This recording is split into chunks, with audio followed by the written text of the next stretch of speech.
Today's question is all about your business structure and specifically how to develop an offer that allows you to create a sustainable business. Today's question comes from Suzanne. And Suzanne says, "Hey Kim, I'm a life coach. I absolutely love what I do. I am working primarily one-to-one with clients, but I am having difficulty in trying to see how I can create a sustainable business out of this. I'd love for it to be my full-time business, but I just can't see how I can make the numbers work. Any suggestions that you might have would be so helpful. Thanks so much, Suzanne." Well, yes, Suzanne. First of all, I do have suggestions for you, so thank you for writing that question and sending it in. First of all, you're saying that you are working one-to-one primarily with people, and you're right. It's going to be difficult to really build a sustainable business if you're continuing just with the one-to-one model. It can work, but you have to be constantly bringing in new clients and you have to be upping those numbers to really make this a sustainable business. So what else can you do? Well, you want to start thinking in terms of, first, what is your main area of expertise and the results that you're able to give to your clients? Why are they coming to you? Think in terms of that, and then you want to start creating what I would call an offer around that. And when I say offer, it doesn't mean that you have to think of like a course that you have to create. An offer can simply be a series of coaching sessions. It could be packaged pricing. It could be packaged pricing for a series of individual and group sessions, along with maybe a VIP day or a retreat. So you think in terms of what is some kind of offer that I can put together that's going to deliver the results that my clients are after. And how do you know what that offer is? Well, some of that is going to be dictated by your clients themselves. So we'll touch on that in just a minute, but first let's understand the offer. The offer is going to be everything in your business. So you have to really start, in a sense, you're working backwards. You're going to think first, what are the results that I give my clients? What are they coming to me for? And how can I create a package around this that will allow me to meet the numbers that I need to hit in my business, or that I would love to hit in my business? And you have to know those numbers. You can't just start doing some coaching and get maybe 5,000 in a month or 2,000 in a month and be able to build a business with that. It's not going to happen. You absolutely have to know your numbers. So if you sit here and you say, look, I need to make $20,000 every month in order to not only cover my expenses, but to really step into the lifestyle that I want, okay, then let's start working backwards from that. You're going to create an offer. What is the price of that offer? And in order to get people to that offer, you have to have what we would call basically a customer journey, kind of like our sales system to get people to that offer. Part of that sales system is going to be the thing that is going to allow you to build your email list, which is going to get you in front of more people so that you can present that offer. So it's a three-tier process. It's not only do we have to have the offer, but we have to have the system to getting people to that offer, and we have to obviously have the people to put that offer in front of. So now if we reverse engineer it, we think backwards, here's our offer, here's our system, the steps that we're taking people through to get there. We have to have some kind of way to get them on our email list. That's our lead magnet. Could be that you're giving away a free 30-minute coaching session. Maybe you have some kind of survey or quiz that you're giving to people. And then maybe you put them into a 3-day challenge so that they get to know you more and start working with you. You could have a paid challenge. It doesn't have to be free. You could have maybe a 2-day workshop with you. Maybe if your area of expertise is really helping build relationships by focusing on communication skills, maybe you do a 2-day workshop on that. So do you see how we really, first of all, have to know what are the results that people are after? What's our area of expertise, and how are we able to best deliver those results?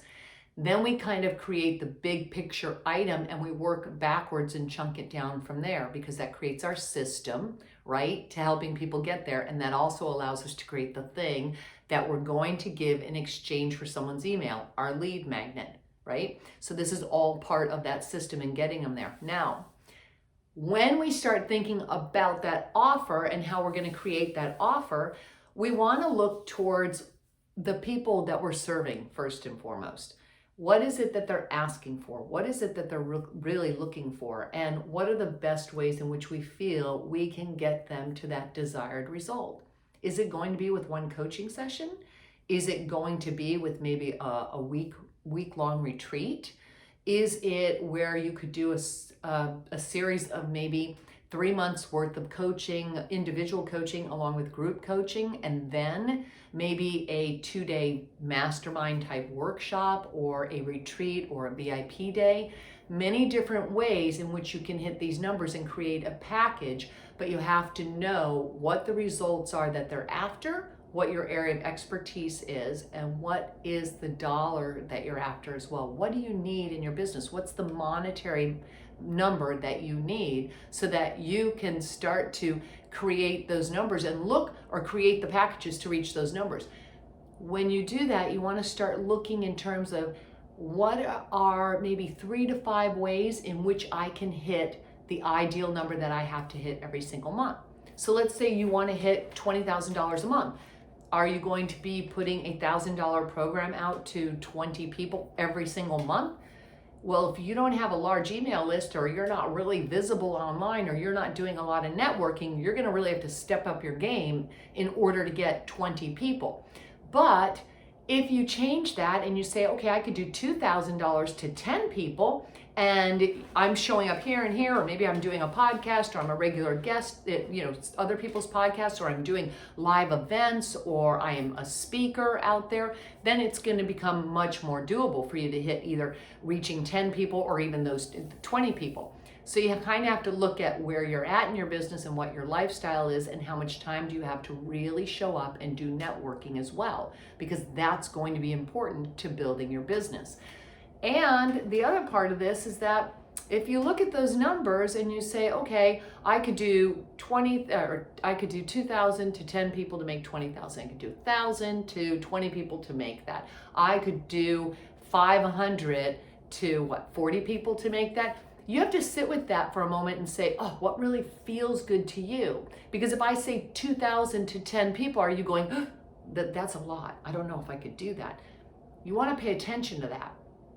Because even though those numbers may work mathematically, if you're not comfortable with it, then it's going to be very hard for you to actually present that to somebody. Even if you think it has a lot of value, if you aren't buying into it, then you might want to reevaluate that and start with something a little bit smaller that feels more comfortable for you, at least initially. It doesn't mean that you can't grow into that, but that's going to be part of basically your goals and the activities to getting you to maybe that larger ticket item. But that's all going to come from what you feel comfortable with, the results that you're able to get for your clients, and what your area of expertise is as well. So we always want to think in terms of, in a sense, reverse engineering. What is the big picture item? How can I take people through these, series of steps in this journey to get to that big picture item, and giving them maybe a series of small wins and results along the way? This is why it's good to have a guide or a workshop or a challenge or a coaching session with you, because if you can give them some wins along the way, it's going to be much easier for you to keep these people on as clients and working with you and going into your larger programs. When you have those larger programs, those package programs, even if you put people on retainer, it's going to be much easier for you to build a sustainable business. So Suzanne, thank you so much for sending in this question. I hope that helps you and kind of clarifies how we can kind of turn that one-to-one model into something that can really grow into a much bigger program and reach more people and deliver. Actually, you don't even have to reach more people. You could be delivering a high ticket item to a very small group of people, provided you're really getting them the results. But when you can think in terms of what's the value that you offer, what the result that you're going to get for people, and how can you package this so it becomes a little bit more appealing to people and you can charge more for it, it's going to enable you to step into your business full time. So thank you so much for sending this question in. And if you have a question for me, you can send it to kim@kimkellythompson.com. We will link it down below. And in the subject, just make sure that you please put Q&A. Thanks so much. I will see you again soon with an answer to another one of your questions.